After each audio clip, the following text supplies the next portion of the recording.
Welcome to Sweet Life Beat Life. We hope this video helps. In this video, I will explain how to write degrees Celsius in Excel. First, let's cover the quickest way to add the degree symbol. You can hold down the Alt key and type 0176 on your numeric keypad. This instantly inserts the degree symbol. Then, simply type the letter C right after it to represent Celsius. This method is perfect for individual cell entries. Another reliable method involves using Excel's Insert Symbol feature. Navigate to the Insert tab on the ribbon, then click on Symbol. In the dialog box, ensure the font is set to normal text and look for the degree symbol. It's usually found in the Latin 1 supplement subset. Select it, click Insert, and then Close. This is great for when you don't remember the Alt code.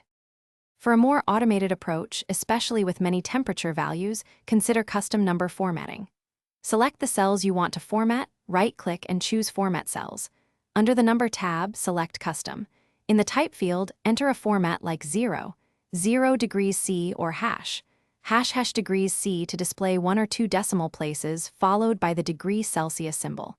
This keeps your data clean and consistent.